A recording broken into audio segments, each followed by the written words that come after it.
They're not appointed by town council like some of our other committees. Are all volunteers. So they've given their time, their energy, and their desire for these projects because they love our town and they want to see improvements made. So I want to thank every one of them personally.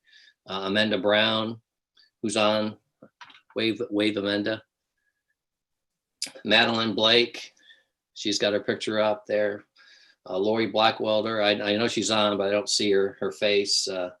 Jan Rutke and Teresa York. Those have been fantastic volunteers. It's been a very high pleasure to work with them, and we're not done, but it's been so fun working with them, and I appreciate everything that they're doing.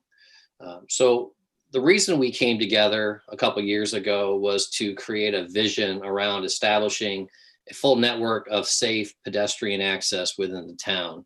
You know, we had the railway trail, we've had the Bayside boardwalk, you know, we have a network of sidewalks, but it's not complete. And so what we wanted to do is really fill that in and expand in some cases to include sidewalks, boardwalks, bike paths, trails, etc. And what our group did was come up with a number of ideas to support that vision, and we developed them to our capacity. I mean, none of us are professional planners, but we designed those to what we felt were mature plans. And then we began a partnership with RK&K in 2019. And as you're going to see tonight, they've taken it to a whole new level for us, and we're very, very happy to have been working with them for the last year plus. So what they have is a master plan that the town will use to identify projects of priority, resources, challenges, everything that we need as a town to move forward, as the mayor said, to move our town forward in the walkability. But again, that's where you guys come in tonight. We want your feedback. We want your input. And I just want to thank you for joining us tonight and look forward to continuing this process. So without further delay, let me pass it over to Melissa Miklas and Nathan George from RK&K. All right, thank you so much. I hope y'all are doing well this evening. We'll try to keep this informative yet snappy so that for those of you who haven't had dinner yet or need to make dinner for your families, you can get on to that. So we appreciate you joining us tonight. I'm going to share my screen and we're going to walk through a little bit of a presentation, and then we have an activity that we would like for you all to join in and do with us. So I'm going to share a different screen if you don't mind bearing with me here.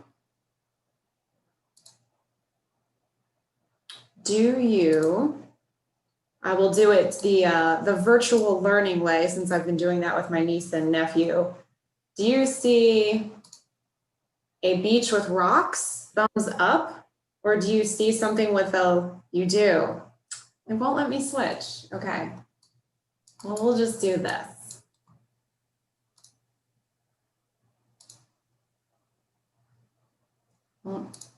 I'll just go with the Zoom flow.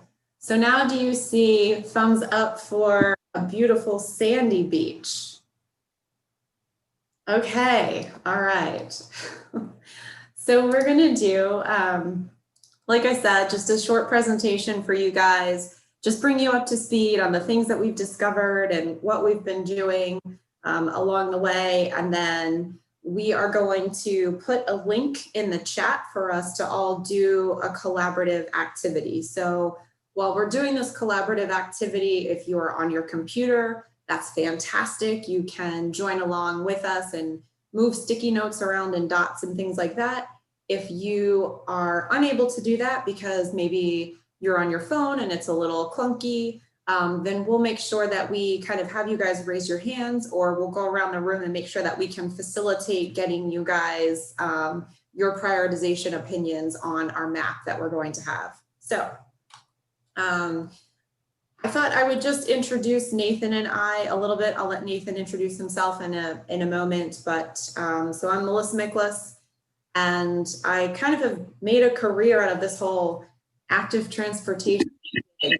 So I really enjoy working with communities and trying to understand, what their needs are, helping them see a vision, working through all of the technical challenges, making sure that we know the path to funding options and grants, and then working with you guys to really see those things happen. So I am a landscape architect by trade, but I kind of live in this world of building healthy communities and run a team at RK&K that does that. So I'm kind of a small town person, even though I live in Baltimore. I'm kind of more at home in a small town. So this has been something that's been really fun for me. And I've really enjoyed getting to know some of you guys and you all, Jan giving me water on her back porch and, supporting us through this process. So thanks to you all. And I'll let Nathan give an introduction as well.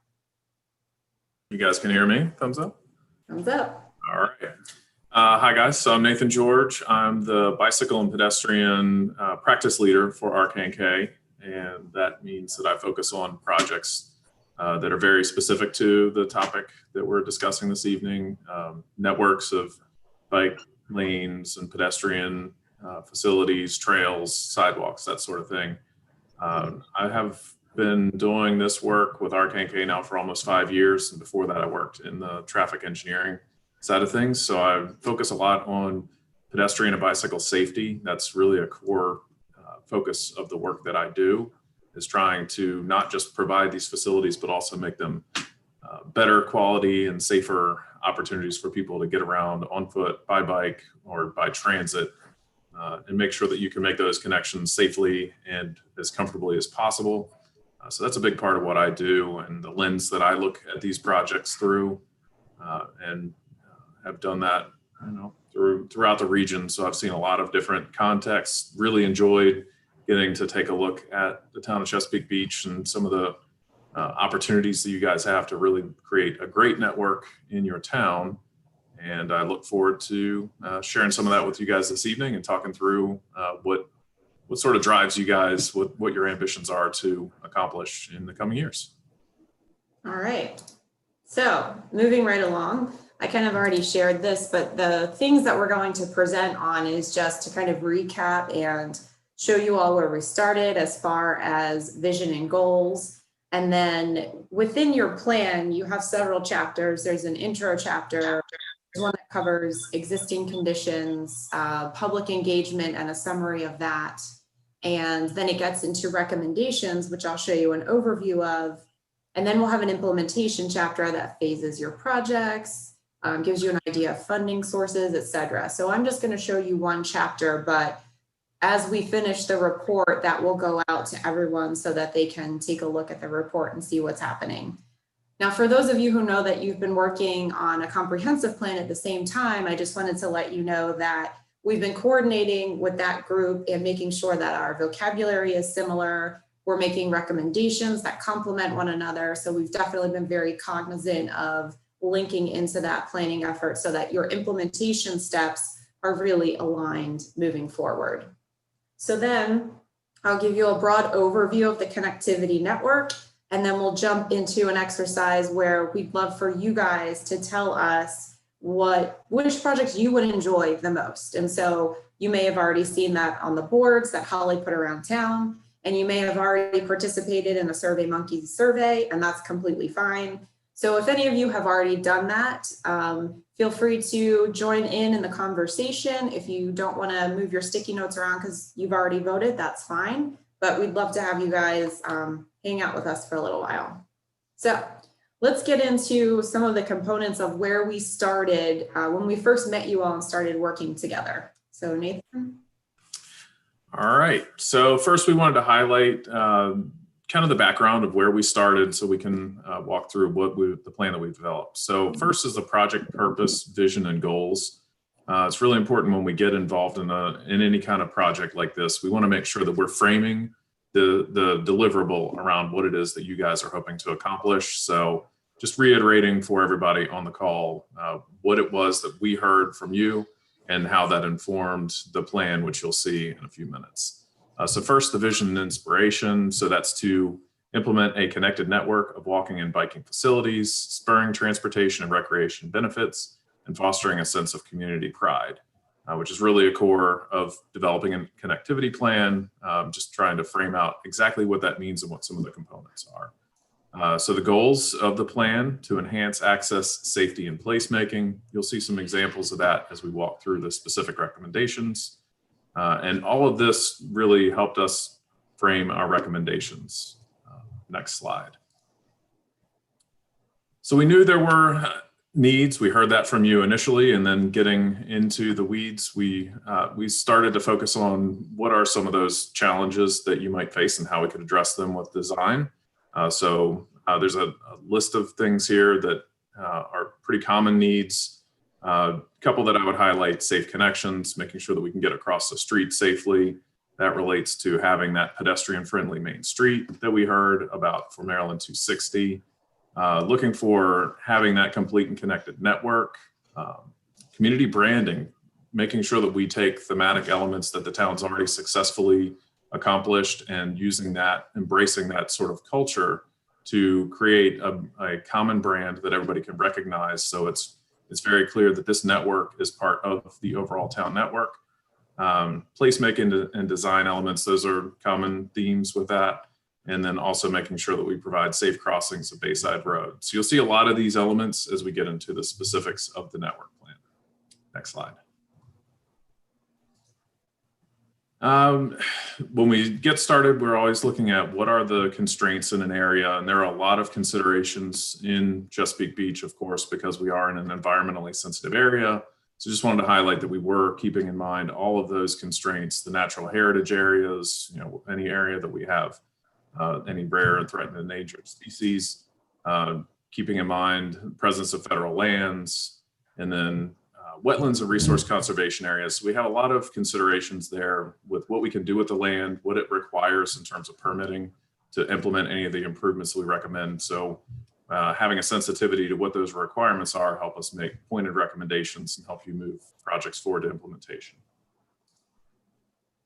All right, so that's kind of the background, and then I thought we would give you an overview of the recommendations chapter, just so that when you review it, you get a sense of what's going on there. So I'm actually kind of inside this public engagement tool and collaboration tool that we like to use. So what I've laid out here in this wonky diagram are all the pages of your recommendations chapter. So if I zoom in, you can see that this is the first page of the chapter, and then each of these images right here are the spreads of the pages as if you were reading this like a book.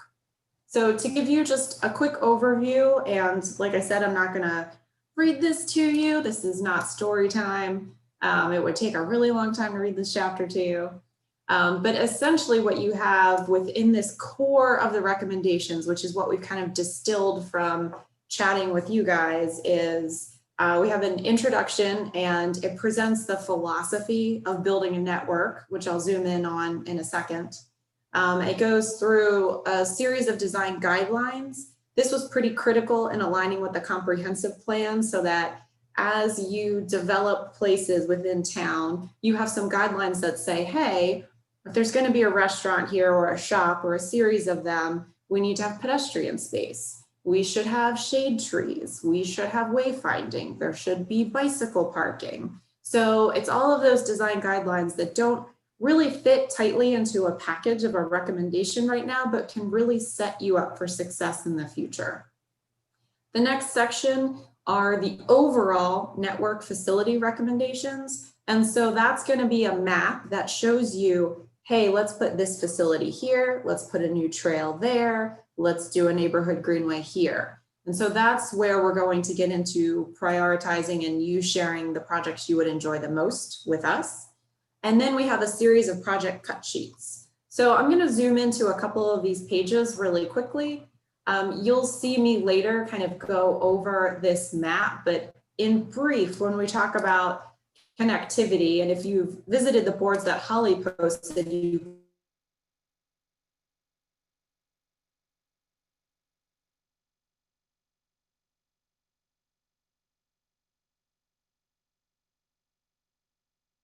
have seen this. So what we try to do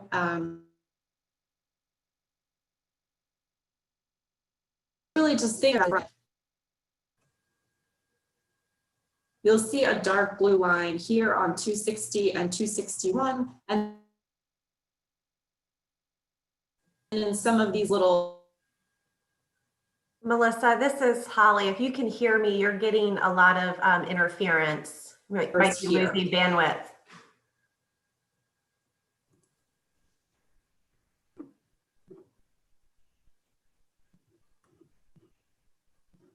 Just let Melissa know she's cutting out. Okay. So if needed, I can pull up same screen and share. Am I back? Give me one moment. While we're waiting to see if she comes back, will you be answering exactly what constitutes making safer intersections and the greenways? Will you cover any details on those? We'll get into details about that in just a moment. You want me to share my screen, Melissa? Thanks. I think I'm back. Can y'all hear me? Yeah, we can hear you. Okay. Well, that's the first time that's ever happened to me. My Zoom just like completely crashed. Can you see my screen? Okay. All right.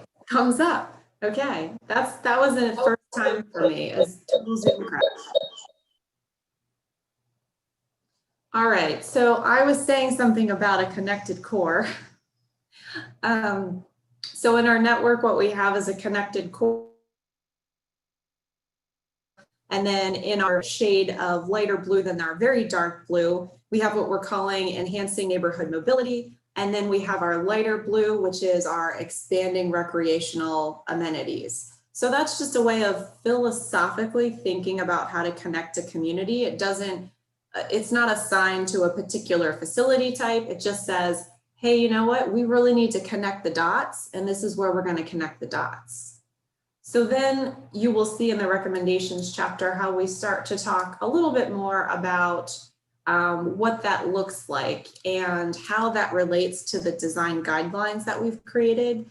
So you'll notice we've created some places where we've said, you know what, this is really a pedestrian priority area. There's going to be a lot of people walking here. We want to make sure that we have really safe crossings. We want to make sure that we have really nice sidewalks and all of the amenities that support that movement. So we've done that, as you'll notice, kind of around Town Hall and your activity center, which corresponds with what is in your comprehensive plan. And then also what is around the school, because we know that we have children walking back and forth and potentially biking to school. So those are just kind of like a broad brush of how we apply and where we apply design guidelines. And then as we'll talk through, there's several pages in here that cover bicycle, pedestrian, sidewalk zone and amenities, wayfinding, placemaking, street trees, green infrastructure. And then we get into your network. So we're going to go in a little bit of detail, but this is really when you start to get it.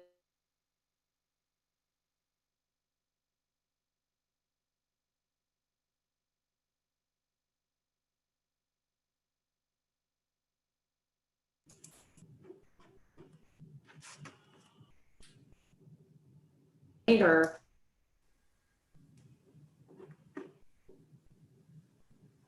I'll message Melissa real quick to let her know she's cutting out, and I can share my screen. There are, and I'm going to go to this sheet because I think I heard about what.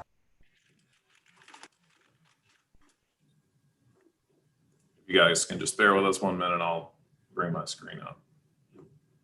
I think I may relinquish my control to you, Nathan. Yes, I'll share my screen. You can talk. Okay. So I was zooming into the all of those traffic calming. The traffic calming cut sheet is what I was zooming into. All right, guys, let me know when you see my screen up. I can see it. So while we have that broad brush of the network, it's a good thing we know each other so well, Nathan, so you can complete my sentences when I disappear again. we have that broad brush network, and then within our cut sheets, we have things that are more specific. So within all of those orange circles that Nathan has on his screen, it shows in a little bit more detail what those traffic calming measures would be. So are we adding high visibility crosswalks? Are we narrowing some lanes and pinching with curb bulb outs? So those details are in there. And Nathan, you just start talking when you lose me. I think you'll be okay now. Okay. So that's really an overview of some of the cut sheets. You'll notice that when you review them, they're all different in character because all of the facilities are a little bit different. So you have some trails in there, you have some boardwalks in there, you have sidewalk recommendations. So they're all different because they're customized to fit those projects that we've selected. Okay. So if we go back to the flow of our presentation, Nathan, we're going to go into our next little section that you were going to cover on how we create a network. How did we get there? What was the process? And then I'll turn it over to you. Alrighty. Oh, good. We're in the right spot.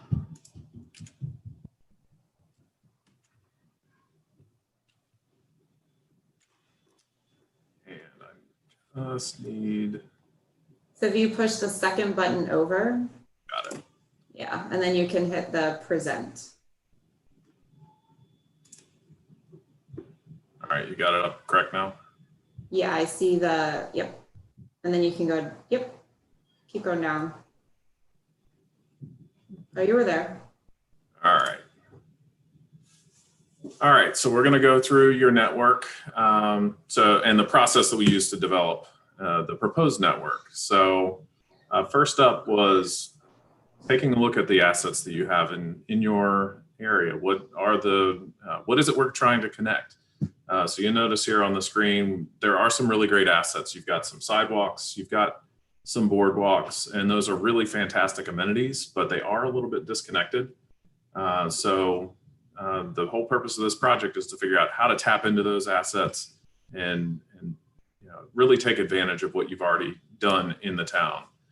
So we started with your wish list that was provided to us when we started this project, looking at some of these different opportunities to improve accessibility and connectivity within the town. So that was our starting off point. And then we went and spent some time in the field with the Walkable Communities Committee, taking a look at what some of those opportunities were, what some of the recommendations were to start drilling down on, what's feasible, what might we be able to do, what are some of the things that really motivate the town so we can make sure that we're taking those ideas and incorporating those into our recommendations. Next step that was really beneficial for us was to spend some time meeting with the town, with the citizens of the community at Taste of the Beaches. So we brought a lot of information out, a lot of that really initial information that we had pulled together, and also started diving into what are some of the desires that the community has. So what is it that, what are some of the places you want to connect to? What are some of the amenities that you value?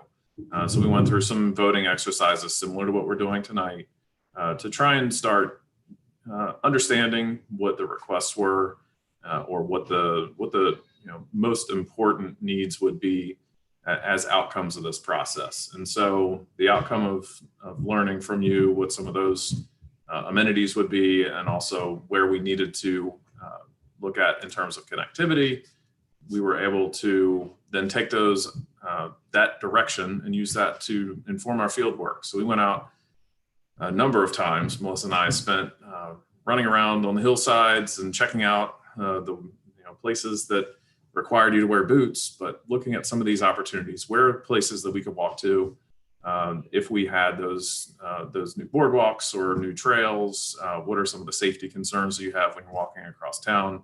So we really spent a lot of time trying to focus on what are those areas that really could use some pointed recommendations, and that helps inform the plan. And throughout that whole process, we were thinking, what is it going to take to get these things implemented? and what would be highest and lowest priorities so we can help inform a really quality plan. So we want to walk you through that plan, and I have to figure out how to get to the correct frame. Yes. So actually, if you just keep clicking down like you were, this is an overview of that network map that I was showing that's in your plan. And that's what we're going to use to do our activity. And like I said, it has a color-coded legend on it that shows you which facilities go where. So we thought in order to make this hopefully a little bit more manageable as an activity, since a lot of you may have not seen this before, is we're going to give you a quick tour of what these recommendations are. So we will have an opportunity, I think, Nathan, we can either take questions as we walk through or maybe just take them when we're in the activity in case someone has a question. Otherwise, we might be here for quite a while. So we'll take questions at that point. Yeah, and I've advised if anybody has questions to put them in the chat pod, and we'll come back and visit those as well. Perfect, perfect. So, so what you will see, I think the main categories of recommendations that we have here, I think you all know what a sidewalk is. So I believe sidewalk improvements are red. You will see some boardwalks and off-road trails. So that's going to be similar to what you have today. You're going to see some on-road trails. And what that means is not that it's in the road, but that it's likely adjacent to the road. And so that would be where you have the roadway and then perhaps a buffer of grass or vegetation and then the trail right next to it. So some people call that a shared use path. Some people call it a trail. Some people call it a side path. In here, we've just called it on-road trails so that we distinguish between our off-road trails that are more along your waterways and connecting to your boardwalks. So then you'll see something called a neighborhood greenway. So what that is it's a great opportunity to create a little network with branded wayfinding signs that show people, where to turn and where a route is. We only use those when we have a very low traffic volume, not a lot of cars situation that has a little bit more of a neighborhood feel and it's very low speed. So what we do there, and one of your cut sheets when you review the plan will have some samples of this, but that's where we add some street trees, maybe some traffic calming chicanes with vegetation to kind of slow folks down. If the community so chooses, that's where you enter into things like bicycle friendly speed humps, where you might put a speed hump if you had a little bit of a traffic problem there, we could put one in, but a bicycle can go through it really easily. And then again, using those just those tools of wayfinding where you have something that kind of leads a person through a path with a sign that is really relative to the character of the community and guides people through a preferred path. So that's what those neighborhood greenways are. And then we have some intersection improvements and traffic calming, which you saw with those yellow spots on the map, which are things like adding crosswalks, adding a little light that flashes for cars when you want to cross as a pedestrian, and then maybe some of those curb bulb outs that have vegetation in them that pinches your crossing as a pedestrian to make it safer so you have a shorter distance to travel, and some of those elements. So I think now we can probably pop through the map, Nathan, and if you just go down to the next slide, we should just kind of pop and zoom around. And Nathan, just kind of interject when you think I haven't described something well enough or I kind of stumble on myself here. So project number 1 that we will be, is eligible for voting in our activity is actually putting in a shared use path along 260. And so just pretend it will work with me for right now. So there's a lot of different ways that we can approach putting in the shared use path.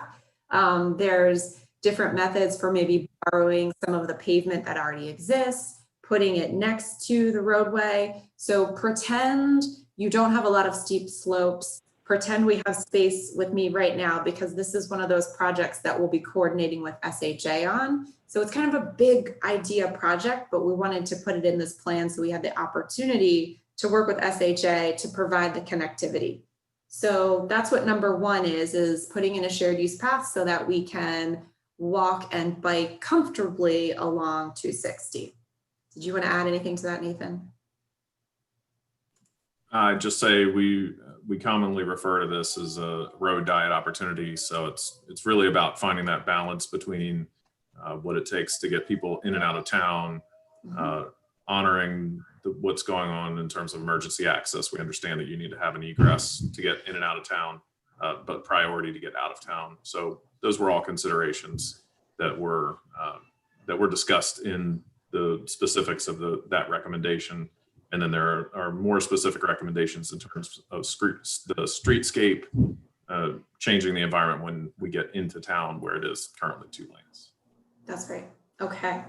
So project number 2 are all of these orangey yellow starbursts. So this is kind of grouping together along 260 and 261 some opportunities to create some crossings and to calm traffic. So these are going to be those projects where we add crosswalks, we kind of tighten up intersections, so we shorten those crossing distances for pedestrians. Maybe we narrow and pinch the lanes just a little bit, so that helps calm traffic.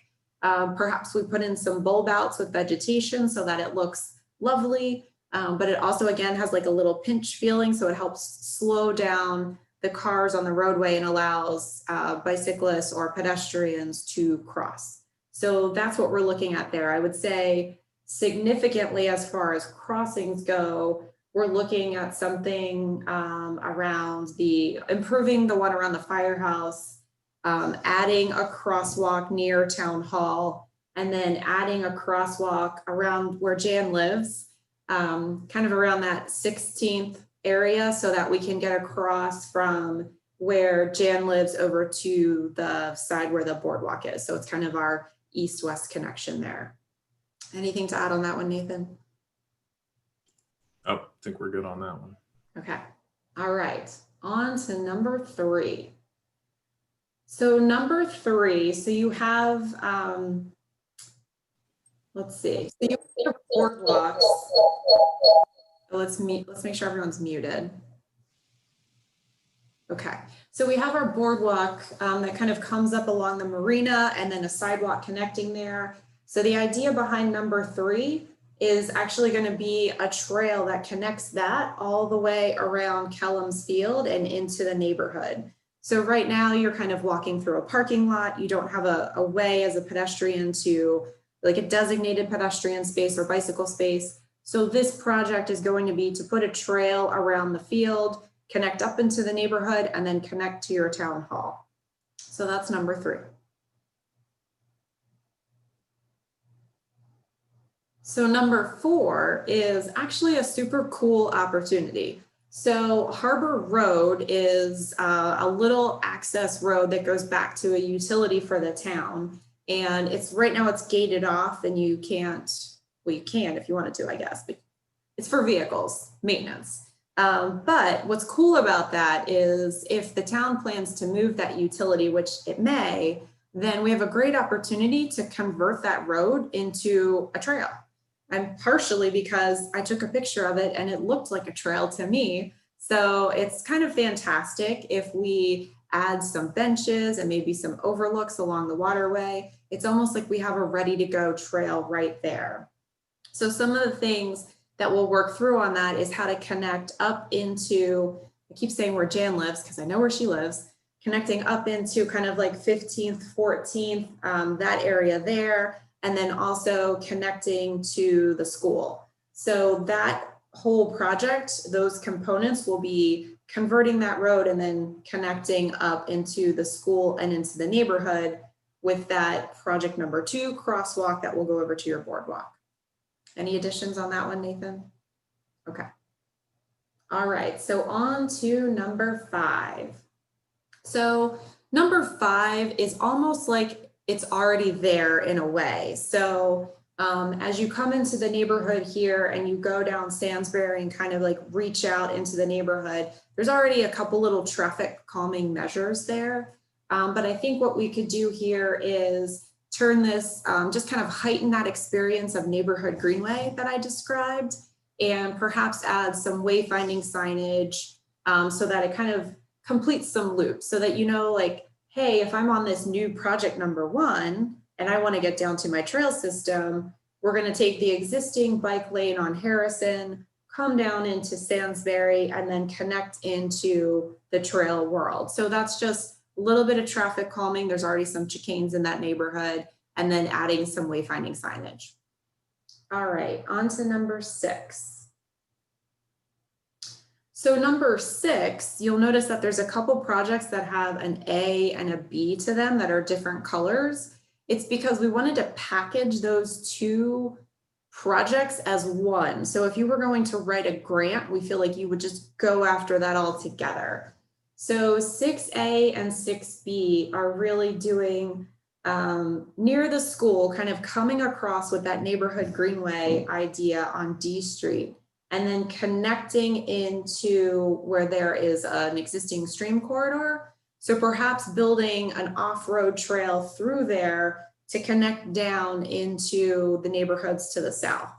So those 2 projects, we would just do them together because it doesn't really make sense to do 6A without 6B because no one can get to it. So we package those together. All right, on to number 7. So 7 is improvements along Cox Road. So this is kind of twofold, kind of a 2-part improvement. So one thing that we could do probably rather quickly is convert this into a neighborhood greenway by adding just those wayfinding signs. It's a pretty low volume road. So I think if we want to, create that branded wayfinding sign, people could use that on bikes and maybe walk on it too comfortably. But the other recommendation that you see, the red line, is a sidewalk recommendation. So there's already a little bit of sidewalk on that. So this would just be completing that sidewalk network along Cox Road. And the only addition there is we could introduce some traffic calming with the bike boulevard, and that would help with traffic calming, with slowing cars down in that shared street environment. So that's another component of that recommendation. Yep. All right, and continuing to number 8. So number 8 is another set of those neighborhood greenways. So along C and 17th Street, this is where we're kind of connecting into where the end of the boardwalk is. And so we want to kind of calm traffic there, sign that connection, and then bring people around. So this, connects into where you have a little bit more of activity in your center of town, but you're off of your main road. So it feels a little bit safer. It's a little calmer, less traffic. Even though there's a little bit of slope in there, I think it's still manageable to convert it to one of those neighborhood greenways. And I was just going to add, we looked very closely at which intersection here would make the most sense for us to cross 261. 16th Street had the best sight lines. So the greatest opportunities to get people across the street. 17th is a little more limited in terms of sight distances, and you're starting on the downgrade. So it's a little bit where the compromise of shifting people over to 16th is a less direct route. It does afford a little better crossing opportunity, and there are more opportunities to improve that intersection to be safer as a safe crossing. So that's why we made that recommendation, just to explain sort of what the background is for why we have this sort of jog on the south, that it would have seemed more logical to just continue up 17th Street, but we felt we had more opportunities to improve the crossing at 16th. All right, so now on to number 9.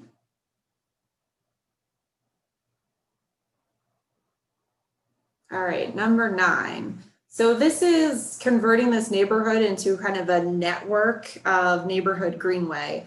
So this is one of the cut sheets that you'll find in the report when you review it, and you'll see where we've put in some street trees and those traffic calming measures, and where there's opportunities for wayfinding to guide people through the neighborhood in a well-connected route. So this is a great opportunity with just a low volume network to just enhance it a little bit. It's a low cost opportunity to create a place that really says to a vehicle, hey, people walking and biking belong here. Eventually, as 260 is developed, there is kind of a path of sidewalks that kind of comes into this neighborhood greenway network so that you can transition from that side path environment, that little bit more developed environment, into the neighborhood and then the neighborhood greenway network.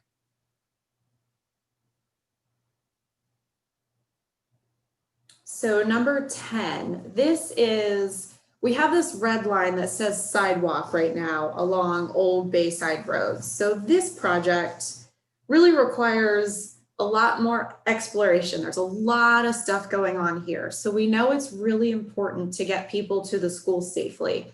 We know that the folks who live along Old Bayside really want that connectivity and that ability to walk or bike. What we need to dive in and explore is really where the opportunity lies to create this connection. So we know there's a lot going on at the school, and we're expanding the sidewalk, and we're coming down a little bit toward the west already. So we want to look at ways to expand that and get to the larger network. So we have this red line drawn here. I think in a perfect world, I would love for this to be more of a side path if we can fit it. But there's a lot of exploration that needs to be done as to where exactly the right of way is, how close are we going to become to people's homes, which side of the roadway makes the most sense. And there's a lot of guardrail and steep slopes. You guys know that it's your neighborhood.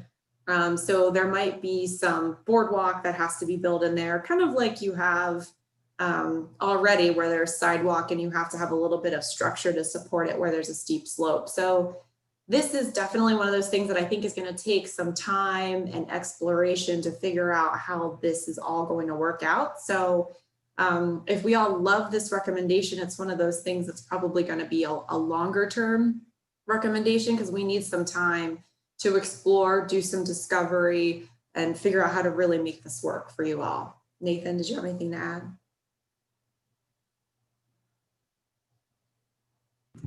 I would just say that these are the types of recommendations that typically, like Melissa's saying, do take the longest time because there's so much environmental that goes into making those projects possible.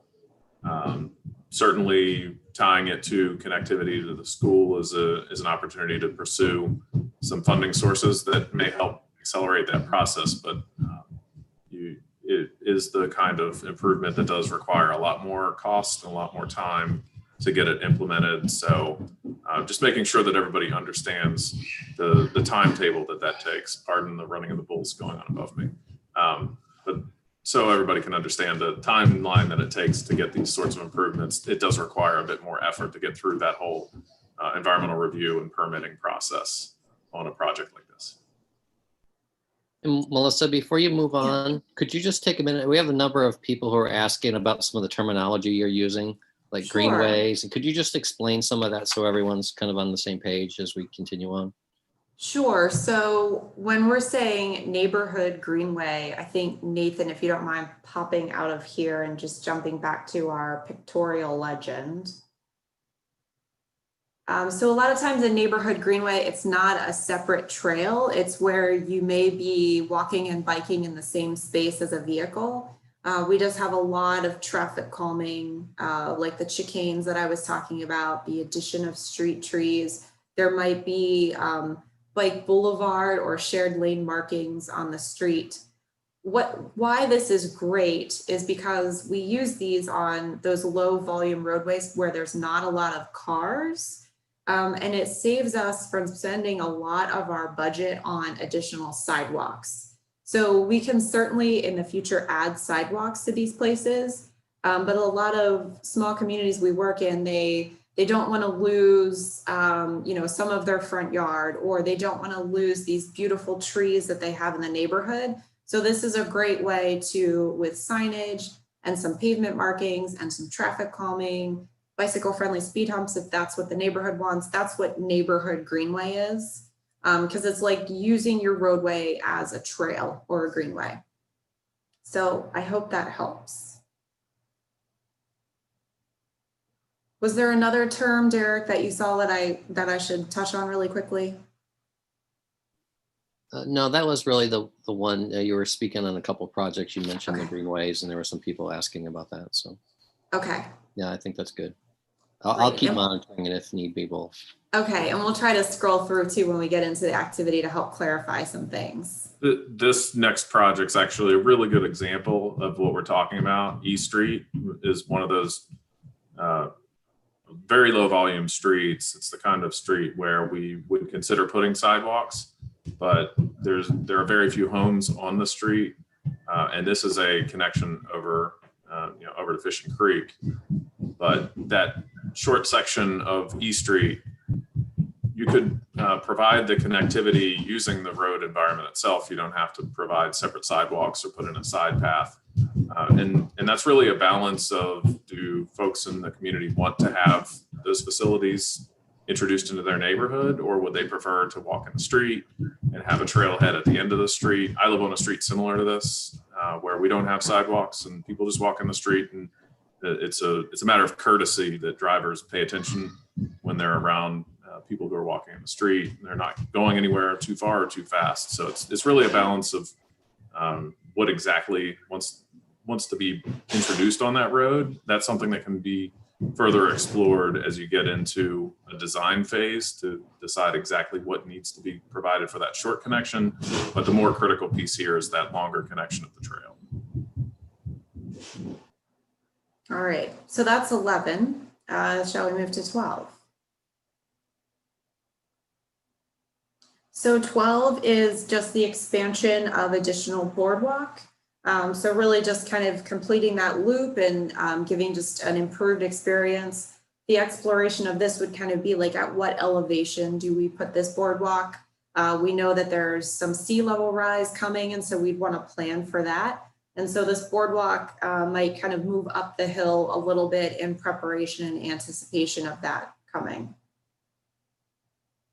As we move on to 13, again, same thing. This is another boardwalk recommendation. So we're really just trying to complete some of those, extend the boardwalks that you already have and give people these nice loops, and then branching out into the adjacent neighborhoods. 14, this is just a series of hiking paths. So once we extend with 13, then this is a great opportunity to do some single track hiking trails. If you wanted it to be mountain biking, you could do so, but this is just a great opportunity to celebrate this area right here and give folks access with just a little bit of a different recreational feel than the boardwalks you already have. I think we're getting very close to done in our description, and then we'll go to questions. So the next series, which is I think 15, 17, and 18, we'll do one in the middle that's a greenway. So 15 is some additional boardwalk over that wetlands area near the fire station so that we can have a better pedestrian connection there, and then branching that out toward the bay to have an overlook. So that's kind of a two-part project there for north-south connectivity and the opportunity for an overlook. This is in one of your cut sheets that shows you property lines a little bit and where that alignment might be. Again, this one is going to take some coordination. There's a lot of environmental factors here, but we've already started some of those discussions and exploring the opportunities for adding boardwalks in these areas. So 16 kind of pops over to this maybe future trail. We don't know what the development over there is going to be like, or when it's going to happen, or what it will be. It's just kind of an idea of, hey, we would want to connect this, but I think this is certainly a longer term project that is just kind of here so that it's an idea captured. 17 is putting in another overlook. So we examined quite a few additional locations for overlooks. And what we discovered is that this right here, this extension of basically what kind of was 29th Street by Mama Lucia's, is kind of a great opportunity. We already have people circulating in that area.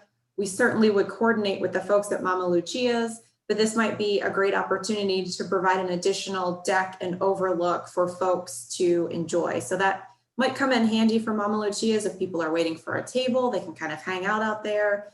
And seems like a better opportunity than the other locations that we examined, which just felt really private and a little bit too close to some folks' homes. So then as we go through to 18, you'll also see this in the cut sheets when you review the plan. This is another overlook. So this is actually the foundation of a home that is no longer there. And so this is an opportunity to kind of take that space, shore up the shoreline there, and kind of have a little neighborhood overlook. So I think that is all of the recommendations. So I think real quick before we go into our exercise, Nathan, let's run through some of the comments on the network map so that we can clarify some of the questions that are in here. So let's see. I saw someone say trees that bear fruit. So as a landscape architect, I don't know if we want trees that bear fruit because we want them, or we want trees that bear fruit because, or we don't, because we don't want them to drop things and have people trip on them. I don't know, let's see. And I don't know who Be Awesome is, but you're clearly awesome.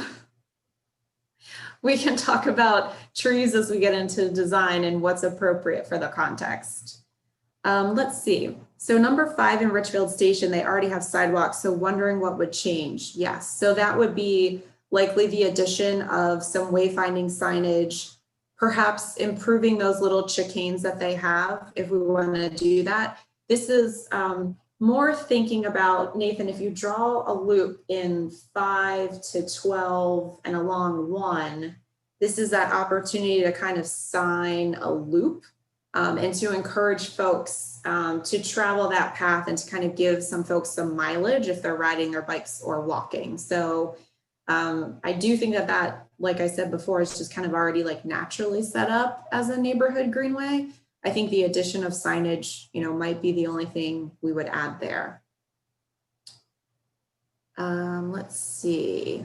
The Osprey viewing platform and how to get there. I think we covered that. That's going to be in that additional boardwalk crossover in the wetlands, kind of near the fire station, and then a branch out. And anybody chime in and stop me anytime if I'm not properly answering your questions. Oh, there was a question about bicycle and pedestrian injury data.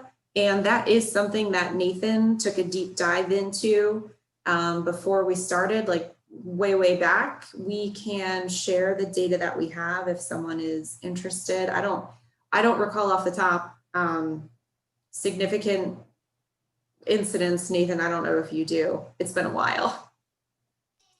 No, nothing standing out, and Okay. It has been a while. Yes. Yeah, so, but we can certainly share that. We have some of that data. So let's see, I think Jody, you asked that question. So just if you'd like to see that, just shoot us another chat and we'll share that with you. All right. Oh, no one else knows where Jan lives. Yes, I'm sorry. I think I said like in the 15th, 16th, 17th area where those connections are. So now everyone knows where to go to get a glass of water when they're hot.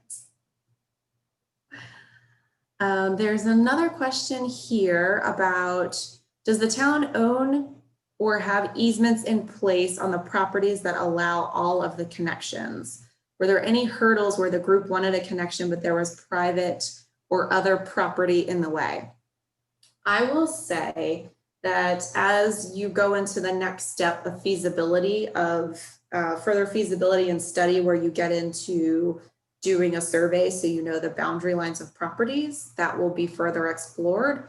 I will say the reason we spent so much time dancing around recommendation number 10 is because that, I think, is where, depending on where you put a side path or a sidewalk, that really needs to be explored there. I couldn't find an official record of the width of the right-of-way there, so I cannot speak completely intelligently about where there is space to add sidewalk or trail, which is why that one, that project in particular, will take some more time to dive into and explore. I'm trying to think of anything else where there was like a property conflict. I think adding a sidewalk on Cox Road, I think that we would need to look at for property impacts on that one. And that would be again explored in the design process. There's also the consideration of, I'll just highlight Cox Road very quickly. So if you were to say, I want to have a sidewalk immediately behind the curb, and so that means I'm going to build curb because it's just paved road.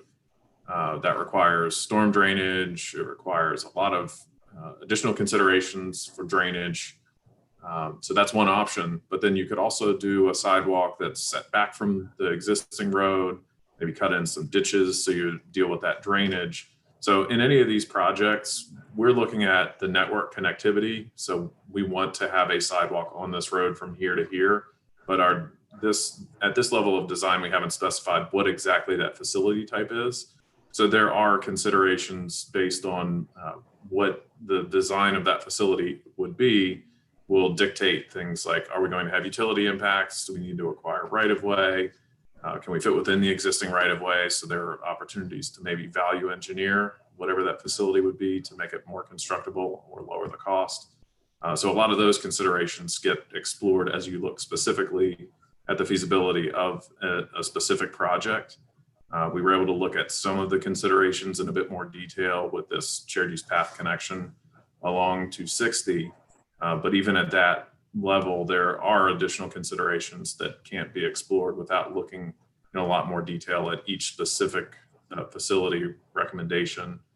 And that will determine ultimately, what are the impacts, what are the requirements that it takes to get that project constructed in terms of utility relocations, right-of-way acquisition, that sort of thing.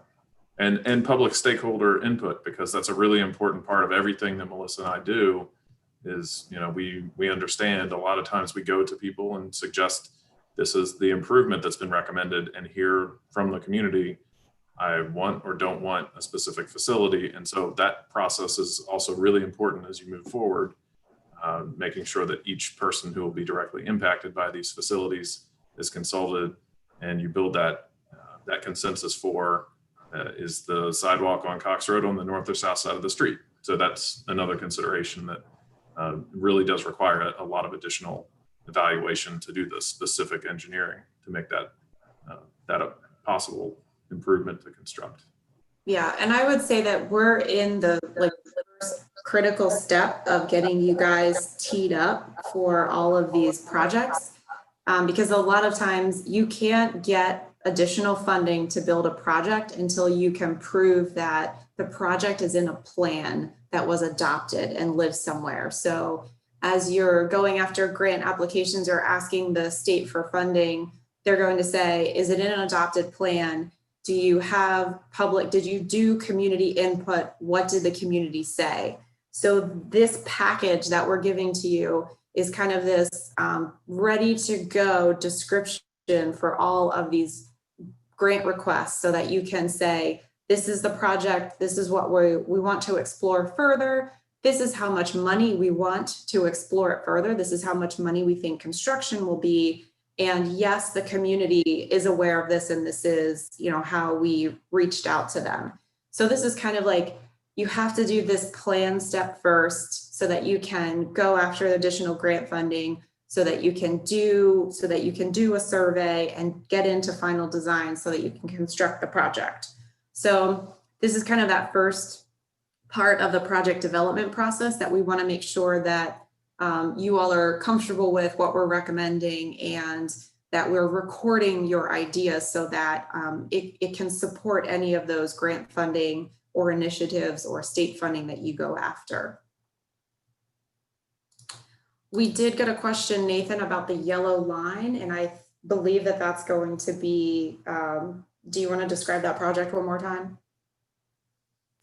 Hey, you want to just I can highlight the concepts? Sure, yeah. I think essentially what this project is we're really trying to explore a way to provide comfortable bicycle and pedestrian facilities along the roadway, and then kind of create more of a downtown-y Main Street feel as you get into your core of town. So I'll let you describe that, Nathan. Okay, so the yellow line coming into town on 260 is basically what are our opportunities to connect the west end of town and east end of town along the main road into town. There are a lot of challenges because it's a divided highway, high speed traffic. As cars are coming into town, you have the merge to get from 2 lanes down to 1 coming into town. So there are a lot of opportunities.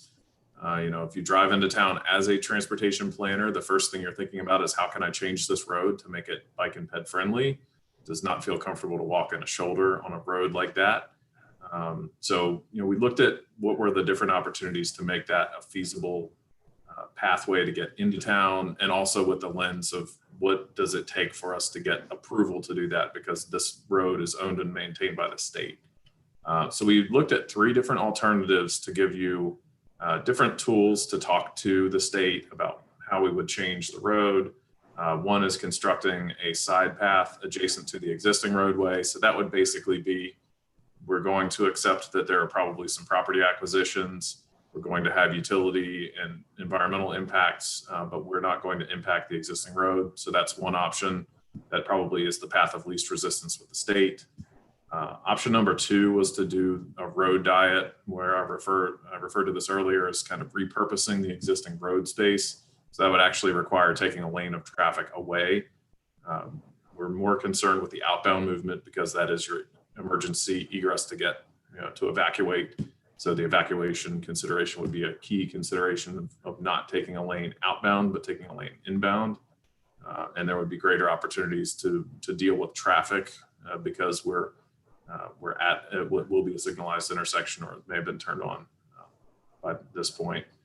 So that would allow us to construct a pathway in the existing roadway. So up here, we've got some section views that show you kind of how that would change. And in this case, you go from 2 inbound lanes to 1 inbound lane. And then a third option, which would be the more aggressive option, but it would maybe provide some enhancement in terms of just the lowest stress, most comfortable environment for folks to walk and bike, would be to physically completely eliminate that eastbound travel lane, do improvements to the westbound or outbound road.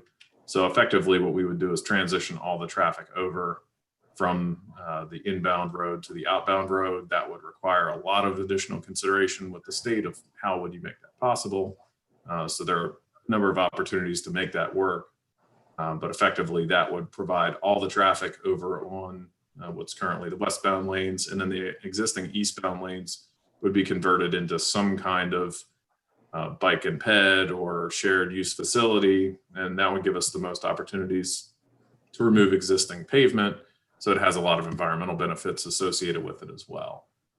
Biggest considerations here were some constraints with water resources. There's like a pipe in this area.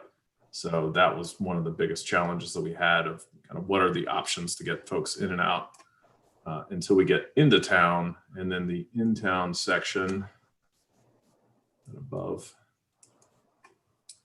The in-town section is really about what do we do to repurpose the space so we can continue that shared use path environment as we head into town. Clearly we'd have some challenges as we get to the 260, 261 intersection. But we do have some good opportunities. There are those planted medians as you come into town that sort of divide. And I would say those medians serve cars really well, but they don't do as much for a pedestrian. For anybody who's gone and walked on a higher speed or higher volume road and you're immediately next to the lane, you don't have any kind of separation. That environment feels a lot more stressful. Even though you are in downtown, it still is going to feel a bit, you're going to feel a bit more the sense of traffic being immediately beside you, especially if it's buses and large trucks. So the idea here was to continue that shared path into town and then remove those islands, put in a nice grass buffer. So you'd have sidewalk on both sides of the street effectively, but you'd have that shared use path coming into town with a nice wide buffer. So that would give you a good sense of comfort and safety as you're walking on that side of the street. And then that would connect into those neighborhood greenway connections on D and E Street. So, and would terminate at D Street because it would be incredibly challenging to continue down to 260 and 261 to that intersection. So we felt that it was best to bring that facility in and tie it into that rest of the connected network. And then, folks can still use the sidewalks beyond that point. All right. So that one really is something that I think at the heart of the recommendation is that we want to be able to have people bike and walk safely along that alignment. And we are going to coordinate with SHA to figure out what the best solution is for the current traffic volumes, the anticipated traffic volumes, circulation into neighborhoods, et cetera. So the next question was about the rapid flashing beacons that we're proposing. So Nathan, if you'll just share those locations where we would do those, that would be great. Find the right page. And while Nathan's looking, neighborhood greenway does not mean that we're removing cars from the environment. It just means that we're kind of changing the character of those roads, but they are still open to vehicular circulation. Okay, so what I pulled up is our traffic calming graphic. I'll highlight really quickly for everybody, just for anyone who's not familiar. So a rapid flashing beacon is basically just a conventional sign that tells people there's a crosswalk here. And we supplement that with a device that's called a rectangular rapid flashing beacon. It's basically a small device with LED lights that you push a button and they flash really bright and really fast. And that alerts drivers that somebody is attempting to cross the street. So they have a high level of effectiveness. They're very good at conveying that somebody is trying to cross the street, as opposed to more conventional light that just blinks once a second. So those lights tend to be less effective. So that's what the device looks like, in this case with a refuge median. So you would be able to cross half of the street. So you only have to cross one direction at a time. So that's another safety enhancement right there at the town hall. The locations that we highlighted, each of these locations are either a potential location for that device, or they have a signal or some other device. But I'd say the majority of these locations would be candidates to implement a rapid flashing beacon. The only two that are not are the 260 and 261 location that's currently a signal. And up at the firehouse, there's the crossing beacon at that location. So that could either be modified to something else, or it could be replaced with these devices, or it could be supplemented. So, and again, this is one of those SHA coordination projects. So this, takes a lot of coordination with them, and they have to understand if it's a good candidate at that spot. So there's a lot of exploration for sight lines, vehicular movements, et cetera, to make sure that these spots are, warranted for these rapid flashing beacons, and that SHA is on board with this. So this is another collaborative effort with SHA. I did want to mention too, I saw a couple comments about making sure that people know about these projects. And, the reason we're doing this call today is to kind of introduce people to some of these things that are ideas that we're going to move forward into exploration. But with every stage of the planning and design process, you get more granular and more granular about your outreach to the community. So this plan, none of these things will be, built in the next few months. So when you do something like looking at a trail or looking at something that's going to pass by someone's property, you'll go through a process of, hey, this is the idea, here's the concept. There will be, hopefully by that time, some in-person meetings. A lot of times what Nathan and I do is in a town like this, we kind of go door to door, and we make sure that we're, sitting on people's front porches and talking about their needs and their desires and their concerns. So this is not the last stop of learning about these projects. This is kind of the first stop. And so the start of a process where every time the town picks off something, to chew on and build, there's going to be another round of, hey, everybody, let's get together and talk about this. So I just want to make sure you all know that there's plenty of opportunity through the project development process, through the additional planning process, the bigger design process, and before construction, to really talk through some of these things with the town and the designers who are creating these design plans for you. I think someone asked if this would be downloadable. Absolutely. Once we kind of take the input from tonight and button it up, we will have you all have access to this. So we'll absolutely do that. There's a question about 12 and 13, the boardwalks. Are we going to have to jump through hoops? Yes, whenever we do something that affects the environment, there are some hoops to jump through. What's fantastic for you all is that you already have boardwalks in place. But you still have to go through the permission and the approval process to implement those projects. So, I mean, they are, I would call them process, not hoops, because whomever designs these is going to be really familiar with the agencies and the process and the design standards to make these happen. And it's, like I said, fantastic that you already have these in your environment. I think there was a question about cost estimates, and we kind of have some ranges here, and then the town will really kind of work through that process to understand how to budget these projects in the short, mid, and long term. And then someone did comment about not having metro maps. So I do a lot of wayfinding work, and so you know, the wayfinding package for Chesapeake Beach should just be very indicative of the community and the history and the culture. And so it really should be something that's, you know, I see maybe a blue palette in here, something that you go through another process, a public process to say, this is the design we really like. You know, we want this on a wood post, or we want this on, you know, we want it to be blue and white. So for sure, I think doing a wayfinding package for Chesapeake Beach would be super fun and a lot of like great creative potential there. Someone asked if any of these opportunities include getting rid of homes. Not one that I know of gets rid of a home, goes through a home. So, you know, unless we divert from any of these paths, I don't see any of those types of takes along the way.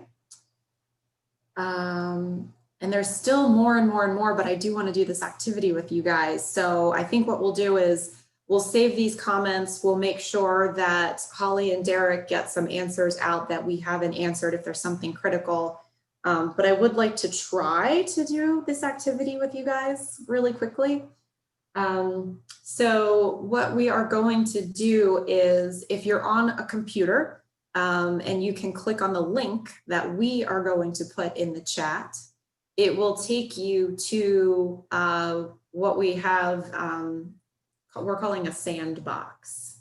So in that sandbox, there's some symbols that there's a little sign that says that you can, I don't know if you can pull up the sandbox, Nathan. I know you're probably trying to put a link in the chat. But what we're all going to do is just really quickly, here we go. So the sandbox. So if you are able to, when Nathan's able to send the link, if you're able to click on the link and see what Nathan is showing, you'll see a bunch of dots. And so within those dots, you can kind of pick a dot and click on it once, and then click on it twice, and you'll be able to highlight the text on there that says initial and put your initials in it. And so the link is there in the chat now. So if anybody wants to do this with us, it'd be great. So I see a couple people in there. So if you put your initials in there, and then if you click off of that after you put your initials on, and then you click back on and drag it into the sandbox, we just wanted to play with this for a minute for those of you who want to before we do our prioritization exercise. So while some of you are kind of jumping in there and seeing this tool and clicking and moving things around, what we're going to do is the projects that we just walked through, you're going to pick your colored dot and put 5 colored dots on the project you would enjoy most. So that's the activity we're going to do, if you all can just hang with us for a few more moments. But let's see a couple more people jump in and put their initials in these circles. And I'll be quiet for a minute in case someone has a question and wants to know how to put their initials in these dots.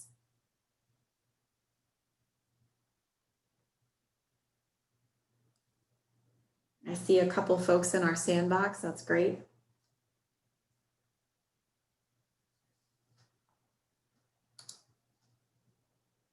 It's actually really fun, I think, to watch all of these people zoom around the screen. It's like all these little worker bees in there.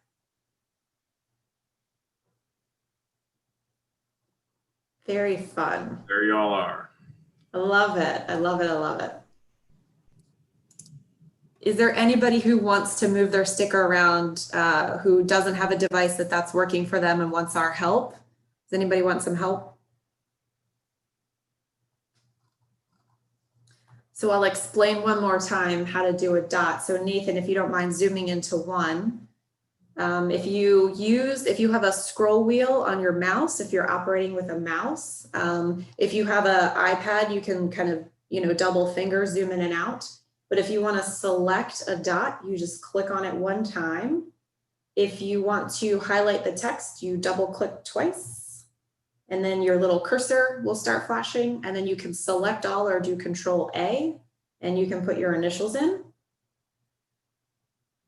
And there's Nathan doing that. And so then now if Nathan clicks off of the dot, it'll deselect his dot, deselect his text. And now he can move it if he wants by he can scroll back out using his mouse wheel or slide back out, and then click one time, hold on to it, and then drag it over into the sandbox.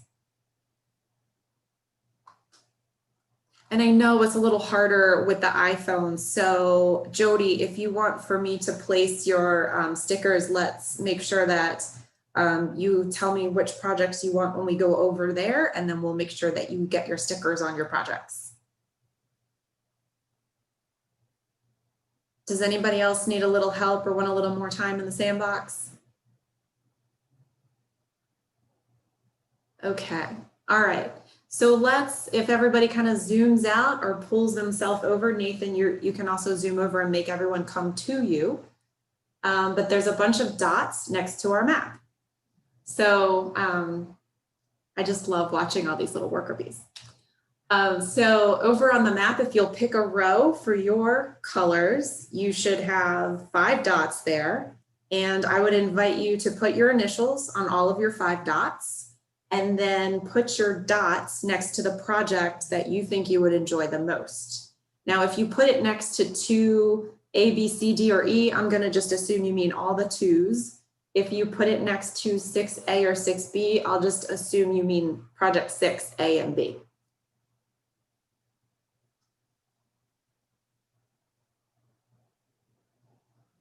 And so this is just our way of trying to see what you guys prefer of all the projects that we chatted through.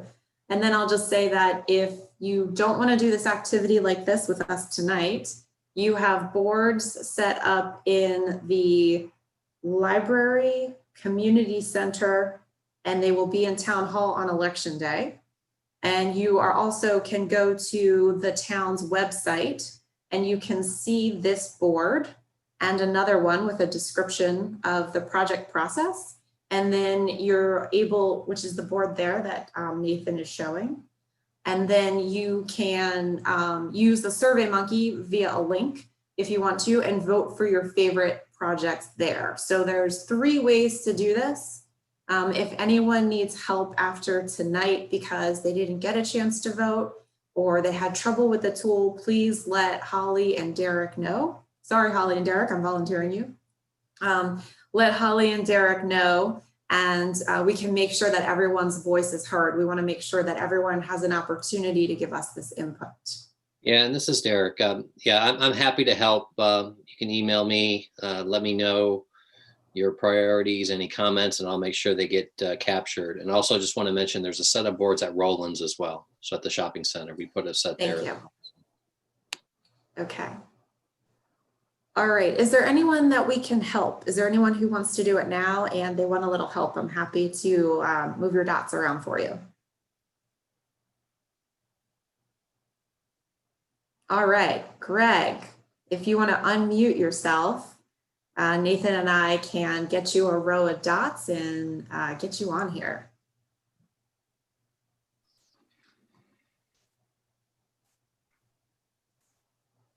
Yeah, I'm sorry, I couldn't figure it out. Oh, you're totally fine. How do you feel about really, really bright green? Sure. All right, Greg, what are your initials? GM. All right, so GM in bright green.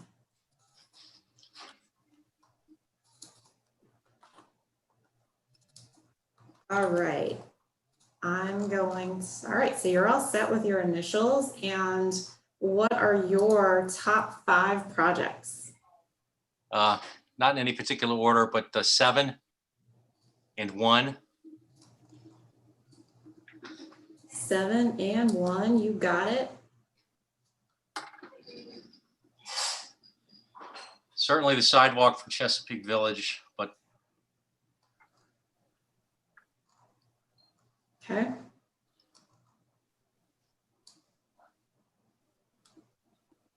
I don't know, and maybe a couple in town somewhere there. Which ones, like the trail around Kellum's Field, or maybe the I like the category 2s in general. categories 2s? Okay, got it. In general. Thank you. You are very welcome. All right, is there anybody else I can help? How about Be Awesome? Can I help you?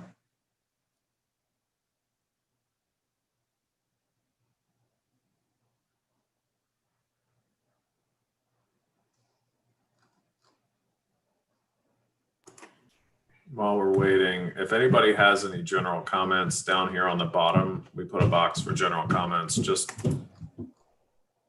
Sorry. If you want to just drag your dot down there, or you can put in a sticky note. Let's put a couple sticky notes in there for people, Nathan. Yeah. And then So they you can can put your comments in here. So feel free to add comments there if you like.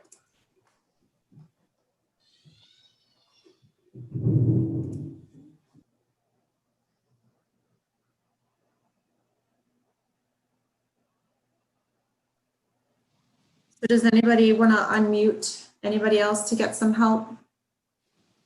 If you're having trouble unmuting, I think we can probably unmute you as well.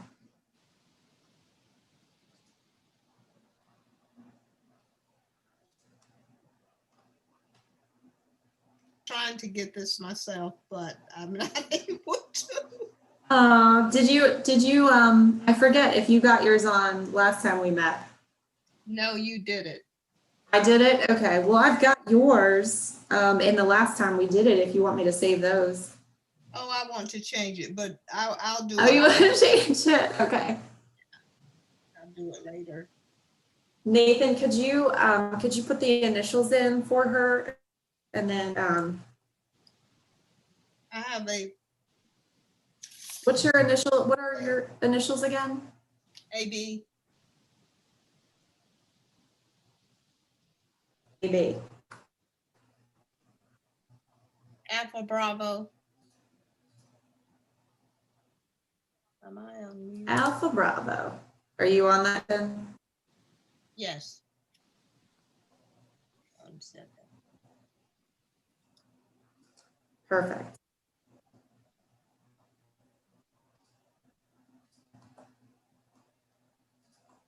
What the heck? And Melissa, it looks like Kathleen has her hand up as well when you're finished.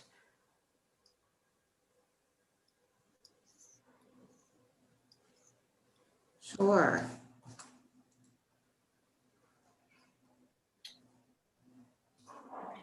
All right. I'm gonna pick a pretty light green. So what are the shoes?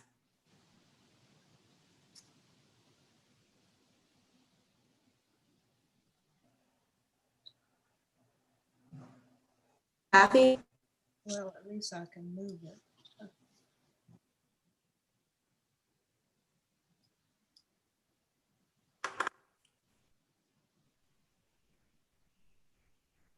Melissa, hi, this is Helen. Kathleen, did you?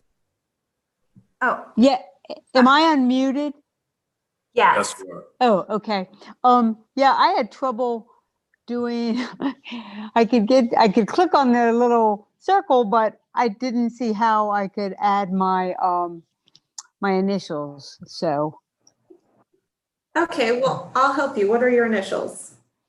KB. KB, you got it. You're gonna be a pretty light green. So you're up here. Let's get you up. All right, now what are your top 5 projects? My top 5 are 1, 2, 3, 8, and 12. 1, 2, 3, 8, and 12. Got it. You have voted. You're official. Thank you so much. Great presentation. You're very welcome. Oh, thank you. You're so sweet.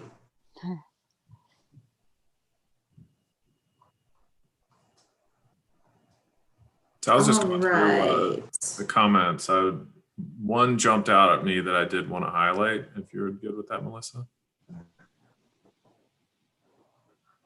Yeah, go for it. All right. One of the questions or comments, I guess, was related to the 260 and 261 intersection and about how drivers don't yield to folks turning right when they're turning right and a person is in the crosswalk. And so one of the ways that we address that with operations, just with making a change to how the signal operates to make folks safer in that condition, is what's called a leading pedestrian interval. So you actually just give the pedestrian a little head start, 4 to 7 seconds of walk before the vehicle signal comes up. That's a really great safety enhancement that can be deployed that doesn't require any physical changes at the intersection. It's just done by changing the signal, how it operates. So that's one way that that can be really quickly addressed, acknowledging that that is a very challenging intersection to get through because of the intersection skew. It's not perpendicular when you come 260 onto 261. So that does make some challenges, and it's a really hard intersection to do a whole lot more with because there's limited space.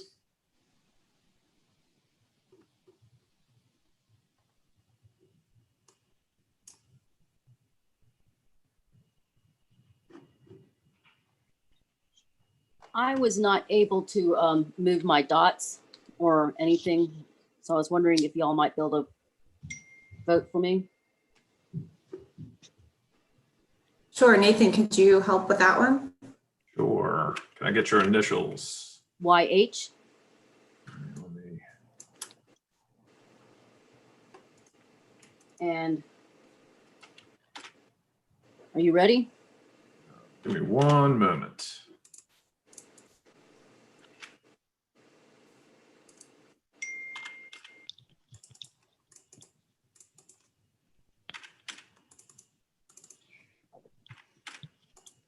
All right, go for it. Okay, I like project number 1.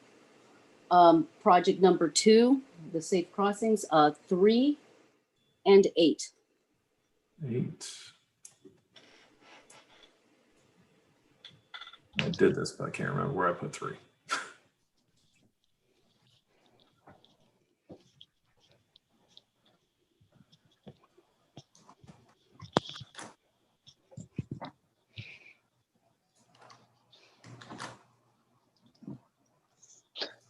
Yeah, hi. Maybe while you're doing that, I had a quick question. Did it looks, maybe it's just on my iPad, but did the image shift over? Because it seemed like I had my dots next to numbers, and now it seems like everything's had shifted over. It shouldn't have. It's locked. I mean, I don't know if it's just what I don't know if it's just what I'm viewing on my iPad, but like my name's I just had initial Brian, but like I used to have one like right next to the 12 number, but now it's like way over by the 3. And then I had one like sitting right next to the 14 number, but now it's over to, an inch over. So I'm not sure. It seemed like everything shifted. It's not just mine. I've seen like other people's dots maybe like about a minute ago, just kind of it looks shift. But I thought maybe it was something you were doing. yes, mine did as well. Okay. So it wasn't just me seeing something happen.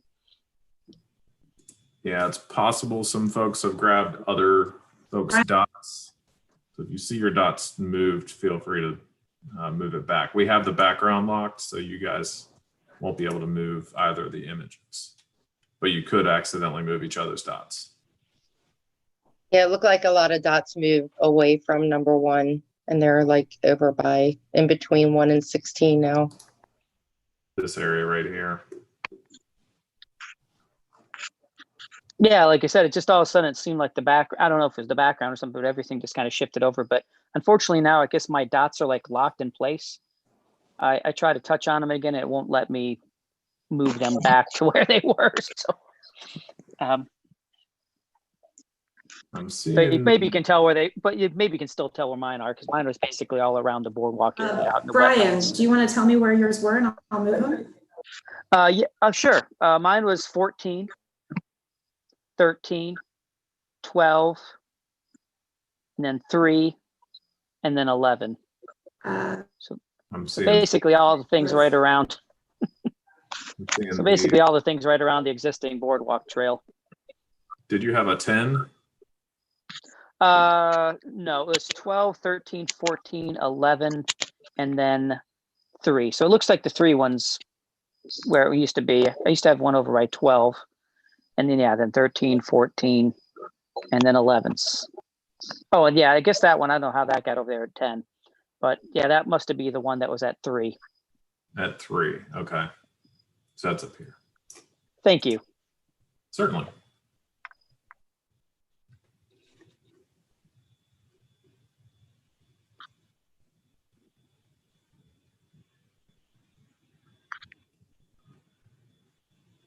Hello, can you guys hear me? Yes. Yeah, I need some help also. My name's Jonathan Evans. Sure, we can give you these guys right here.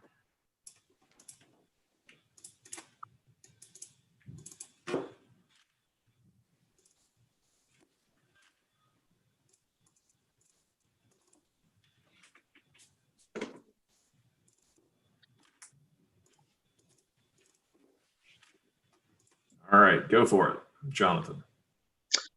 All right, I like 1, 2, 7, 11, and 12.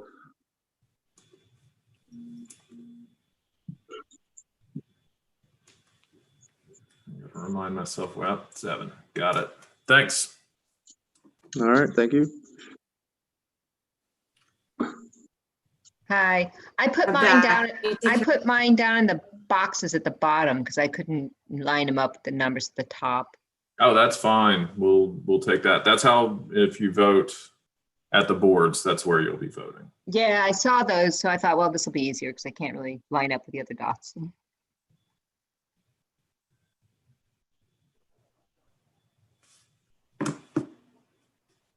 All right, could anybody else use a hand?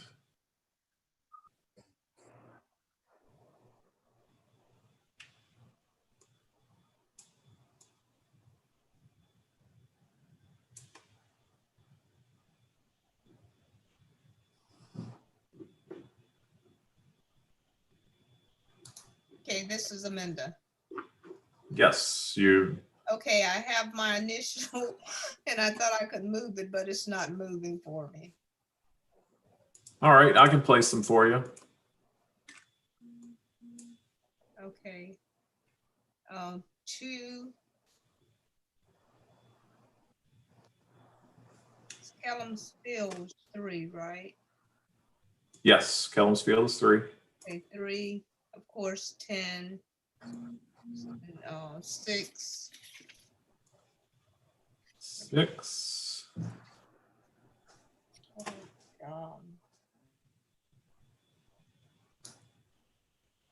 Did I say 3?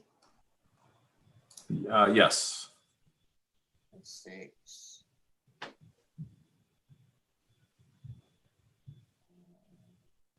7. All right, 7 should be the last dot. Okay. So I think I got you on 2, 3, 7, 6, and 10.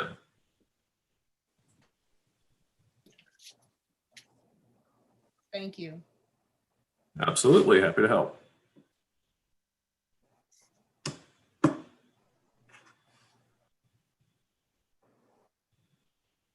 All right, I think we're getting to the point that everybody's had an opportunity to vote.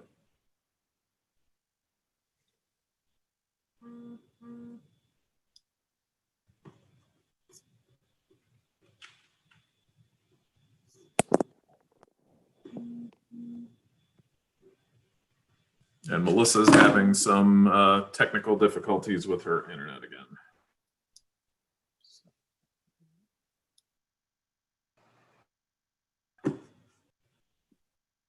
Nathan, were you going to speak more, or was this pretty much the end?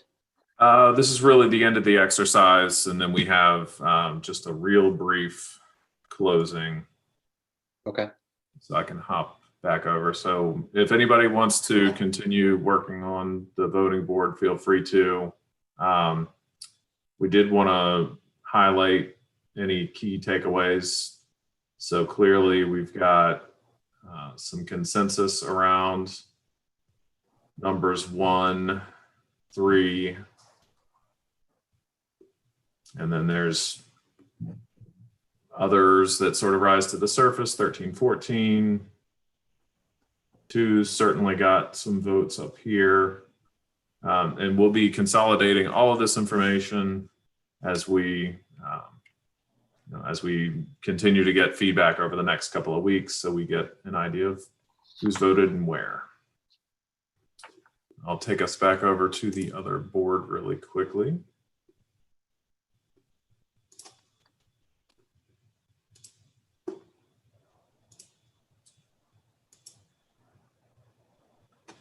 So we wanted to highlight for everybody before we close out the meeting, just that these 2 boards are posted around town. So if you know folks who did not have the opportunity to participate tonight, they do have an opportunity to provide their input, review these materials that you see on the screen right now. So there will be that opportunity for folks to learn a little bit more about the project, weigh in with their voice on what their 5 favorite projects that they would like to see carried forward. We look forward to hearing everybody's input and using that to help inform a prioritization process that will go into the final report. So please do let folks know they have an opportunity to continue to engage in this process, that tonight is not the last night that folks have an opportunity to engage. So please do encourage folks to do that. Up on the screen, have a little more information here about this is the flyer that's been circulated. It has the links to get over to the survey that was discussed, and also the locations of the pop-up boards and information on how folks can get engaged. Over to the right is the survey. So just to give you an idea of what that looks like, it's a real simple survey that basically the same exercise. We ask folks to give us their 5 favorite or 5 highest priority projects, and all you have to do is just pick the numbers. There's an opportunity to provide general comments in the text field, so feel free to provide comments that way, and submit those answers so we can also tally them that way as well.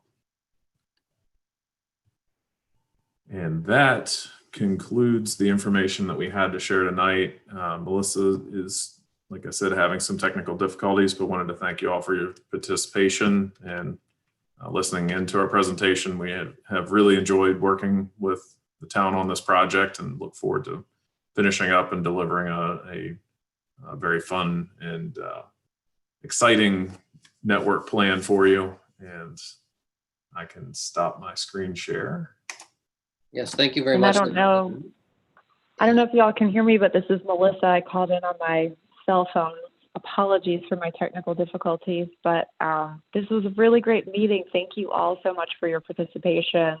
We've really enjoyed sharing this with you, and I love seeing all these little dots floating around the screen. So thank you all again.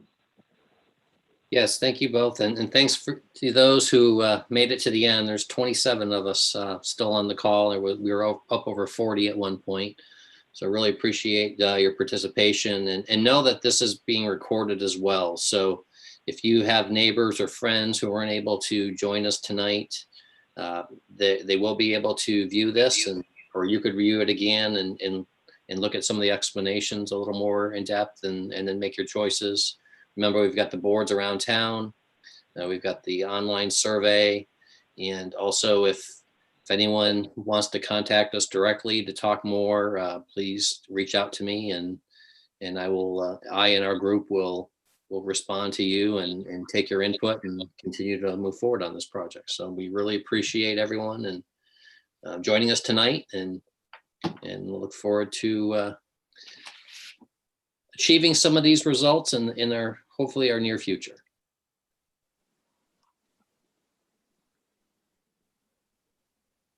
So it looks like there's a little poll on the screen if anyone would like to take that.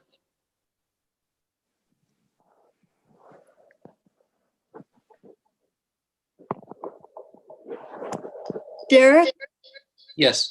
this is Kathleen. When is the deadline for submitting input on the projects? Well, we're going to have the boards out for about 2 more weeks.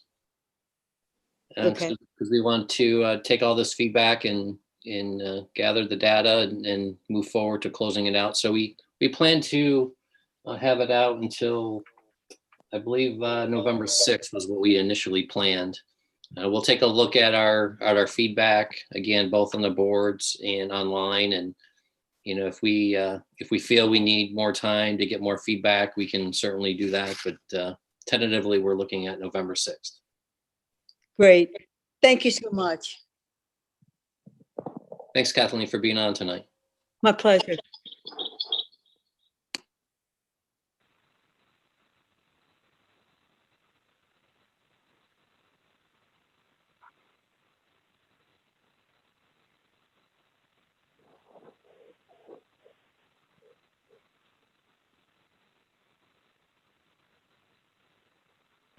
Hi, this is Holly. I'll leave the poll up for a bit, but we'll close out and make this meeting recording available on our channel. Thank you.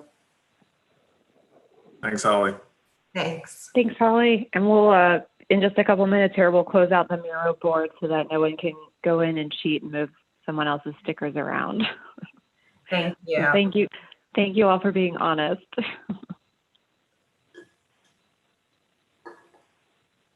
Thank you, Nathan.